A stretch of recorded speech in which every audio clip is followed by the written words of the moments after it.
റിവേഴ്സിനകത്തില്ലേ guys? എന്നെ പറ്റിച്ചു. പെട്ടി ഓൾറെഡി ഇവിടെ ഉണ്ട് കേട്ടോ ഗൈസ്. നിങ്ങൾ ഇവിടെ ഉള്ളതൊന്നും കാര്യമാക്കേണ്ട, ഒന്നും നോക്കണ്ട. പെട്ടി ഇവിടെ ഉണ്ട്. ഇത് നമ്മൾ അൺബോക്സ് ചെയ്തിട്ട് ഇതാണ് നമ്മുടെ സ്റ്റിയറിംഗ് വീലിന്റെ ഇവിടെ ഇട്ട് നമ്മൾ കണക്ട് ചെയ്യണം. Oh my god guys, body നോക്കി.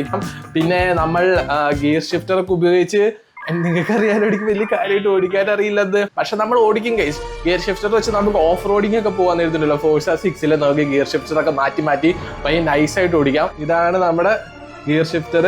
6 ഗിയറും ഒരു റിവേഴ്സ് ആയിട്ടുള്ളത് ഗൈസ്. ഗിയർ ഷിഫ്റ്റർ നമുക്ക് ഇവിടെ ആയിട്ടാണ് വെക്കേണ്ടത്, ഇതിന്റെ ഉള്ളിലായിട്ടാണ് വെക്കേണ്ടത്. ഇവിടെ എന്തൊക്കെയോ കുറച്ച് കുഴലുകളൊക്കെ ഉണ്ട് ഗൈസ്.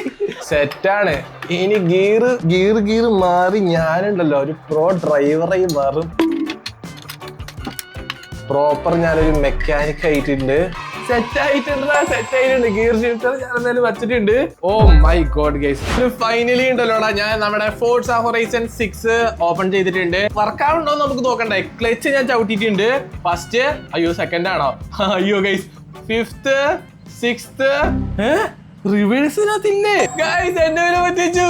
ഒന്നാമത്തെ ഇട്ടിട്ടുണ്ട്. അങ്ങനെ നമ്മള് ഹാഫ് ക്ലച്ച് ഇങ്ങനെ വെച്ചിട്ട് കണ്ടാ പയ്യെ വണ്ടി കണ്ട ഗൈസ്. ഇനി ഞാൻ ക്ലച്ച് പിടിച്ചു, രണ്ടാമത്തേലിട്ടു, ക്ലച്ച് വിട്ടു വന്നിട്ട് കണ്ടാ. അത്രേ ഉള്ളൂ ഗൈസ്. അല്ലെങ്കിൽ ഭയങ്കര പാടാ. നല്ല സ്പീഡ് പോകുമ്പോ ക്ലച്ച് ആയിട്ട് ഗിയർ മാറ്റുമ്പോഴത്തേക്കും ഉണ്ടല്ലോ നമ്മുടെ വണ്ടി അപ്പുറത്തെ കൂടി പോയിരിക്കും ഗൈസ്. ഓ ഗൈസ്, ഈ ലൊക്കേഷൻ നോക്കി എന്ത് അടിപൊളിയല്ലേ. മലയുടെ സൈഡിൽ കേൾക്കണം പോണേ ഗൈസ്. കൊള്ളാം.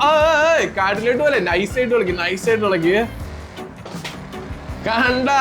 അത്രേ ഉള്ളൂ ഗൈസ്. അയ്യോ നേരെ 5ലേക്ക് ഗൈസ്. 2 തരാം. അയ്യോ എന്തോ